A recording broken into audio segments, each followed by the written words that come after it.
प्रश्नावली आत्म 5 question number 1। आपको एक फलन दिया हुआ है y बराबर 2x³ minus 15x² plus 36x plus 10। आपको इस फलन का उच्चिष्ट और निम्निष्ट यानी कि मैक्सिमा और मिनिमा पॉइंट फाइंड आउट करना है। सबसे पहले हम क्या करते हैं, हम dy/dx ज्ञात करते हैं। dy/dx हमने फाइंड आउट किया तो ये हुआ हमारे पास 6x² minus 30x plus 36। x के सापेक्ष अवकलन प्राप्त कर लिया। इसको हम फर्स्ट ऑर्डर डेरिवेटिव बोलते हैं। इसके बाद हम इसका सेकंड ऑर्डर डेरिवेटिव भी ज्ञात करते हैं। इसकी हमें आगे क्वेश्चन में आवश्यकता पड़ेगी। तो ये अपना हो गया 12x माइनस 30। अब चूंकि आप जानते हैं कि कोई भी हमारे पास यदि कर्व है, ग्राफ है, उसके हाईएस्ट पॉइंट या लोएस्ट पॉइंट जो हमें प्राप्त करने हैं, मैक्सिमम मिनिमम प्राप्त करने हैं, तो उसके लिए हमें वो पॉइंट मालूम होनी चाहिए जिस पर हम चर्चा करनी है। ये चीज़ हम इंक्रीजिंग और डिक्रीजिंग फंक्शन जब पढ़ते थे उसमें हम ये चीज़ सीख चुके हैं, इनको हमें कैसे फाइंड आउट करना। तो इसके लिए हम dy/dx को 0 रखते हैं। ये क्यों रख रहे हैं? स्तब्ध बिंदु प्राप्त करने के लिए।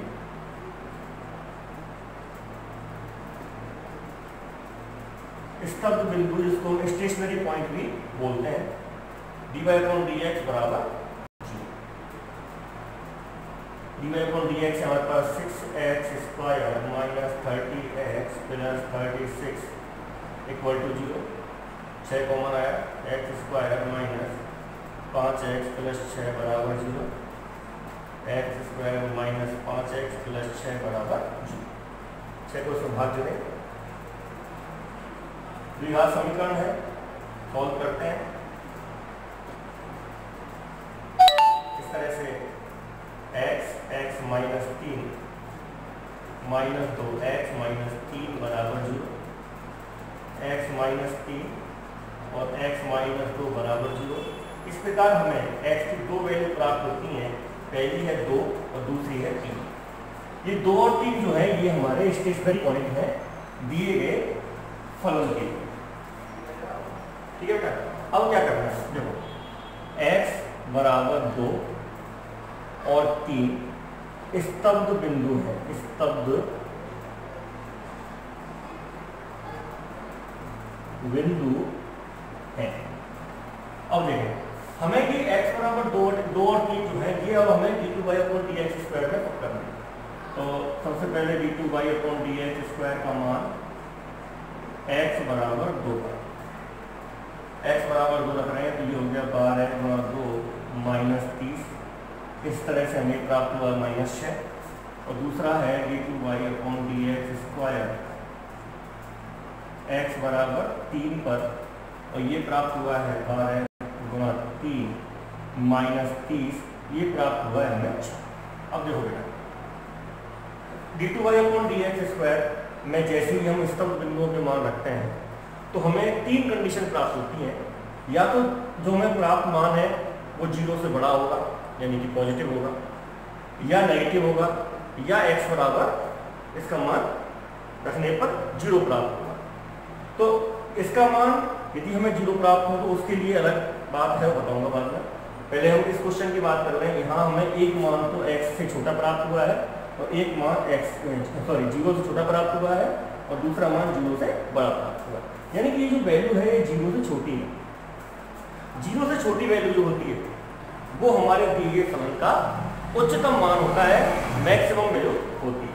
और ये हमारी वैल्यू है जो है वो 0 है। यानी कि x बराबर 2 पर दिया गया फलन उच्चिष्ट है और x बराबर 3 पर दिया गया फलन निम्निष्ट है। यहाँ लिख देंगे अतः x बराबर 2 पर उच्चिष्ट है क्योंकि ये 0 से छोटा है नेगेटिव, और x बराबर 3 पर निम्निष्ठ। अब पॉइंट तो हमें पता लग गया कि कौन कौन से पॉइंट पर ये उच्चिष्ट है, कौन कौन से पॉइंट पर ये निम्निष्ठ है। पर हमें इस क्वेश्चन में उच्चिष्ट और निम्निष्ठ मान ज्ञात करना है। अब क्या करना है देखो बेटा, x बराबर 2 पर उच्चिष्ट है, तो x का मान जो है उसे हम दिए गए फलन में रख देंगे तो हमें उच्चिष्ट वैल्यू प्राप्त हो जाएगी। यानी कि x बराबर 2 का मान y में रखने पर y की वैल्यू हम प्राप्त होगी है 2 की power 3 minus 15 2 square plus 36 2 plus 10, यानी कि ये हो गया हमारे पास 16 60 72 और 10 और 72 82 और 6 88 98, तो 98 माइनस 7 हमें प्राप्त हुआ है 38, यानी कि y बराबर 38 हमारा उच्चिष्ट मान है।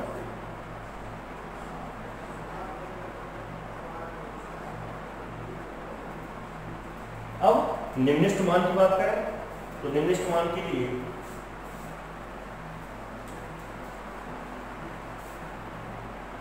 x बराबर 3 जो बिंदु हमें प्राप्त हुआ है निम्निष्ठ के लिए 3 का मान y में रखने पर ये प्राप्त हुआ है y 2 x के स्थान पर 3 किया माइनस 15 एक्स स्क्वायर यानी कि 3 का स्क्वायर प्लस 36 इंटू 3 प्लस 10 हो गया 27 ये अपना हो गया 135, ये है 108, ये है अपने पास 10। इस तरह से वैल्यू हमें मिली है 108 और 10 118 और 4 122 और 50 172 माइनस 135, ये हमें प्राप्त हुए हैं 37, y बराबर 37 हमारा निम्निष्ठ मान है।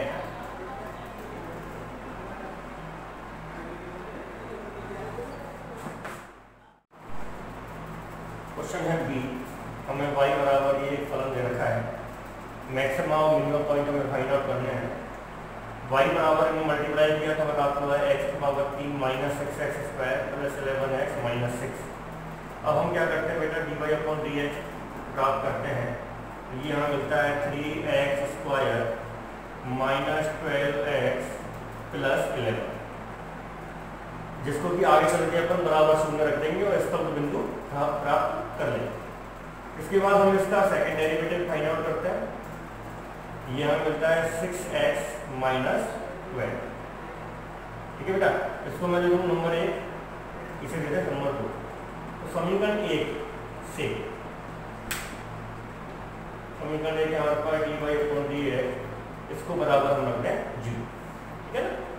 समीकरण 1 से, और हम किसके लिए कर रहे हैं काम, स्तब्ध बिंदुओं के लिए कर रहे हैं, स्तब्ध बिंदु के लिए।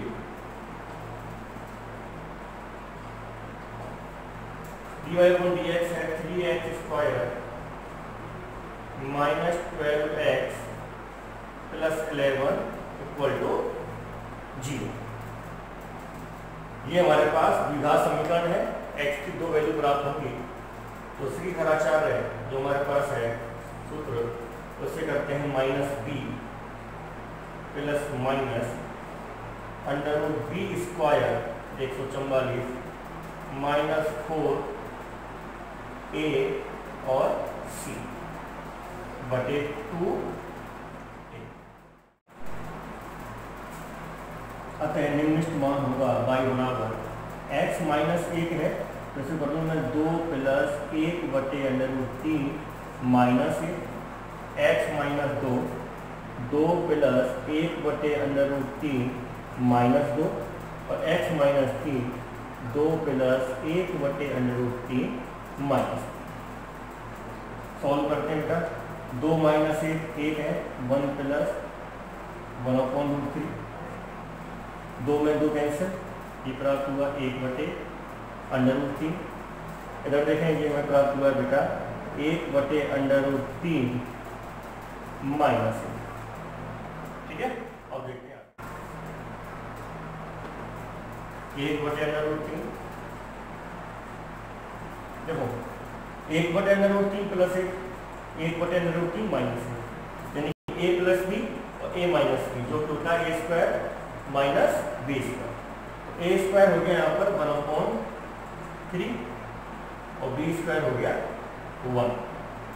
इस तरह से हमें प्राप्त होता है, ये प्राप्त हुआ 3 - 2/3, तो ये हो गया -2/3√3।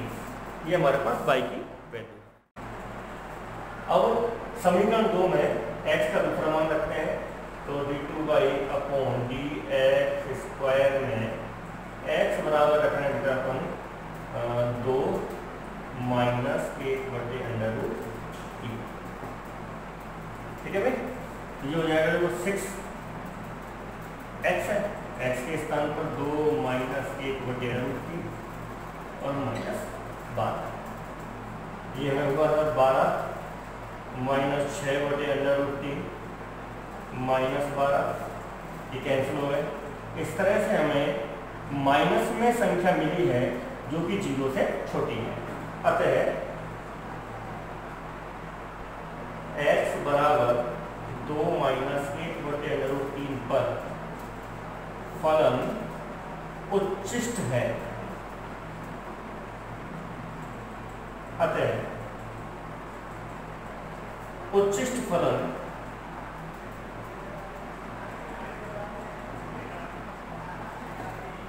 y बराबर, अब क्या करेंगे बेटा, इस x के मान को उठा के यहाँ रख देंगे। ये होगा x बराबर है 2 - 1/√3 -1,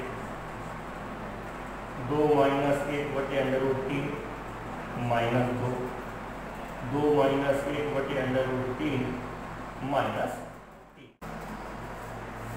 y की वैल्यू हमें मिलती है 1 - 1/√3, ये कैंसिल हो गए। इसे आगे लिख दूँ -1/√3, ये हुआ है 1/√3 -1, यानी कि 1, इसको ऐसे लिख सकते हैं 1/√3, या मैं ऐसे कर लेता हूँ उसको 1 + 1/√3 और माइनस बाहर कॉमन आ गया तो ये वाली संख्या +2, दोनों संख्या माइनस की आएंगी तो वो बाहर ले लेंगे। इसका मतलब 1/√3, देखो बेटा a minus b, a plus b, तो a² माइनस b², 1/√3, ये हो गया 2/3। अतः उच्चिष्ट जो मान है वो हमारा है 2/3√3, ये हमारा उच्चिष्ट मान है और ये हमारा निम्निष्ठ मान है।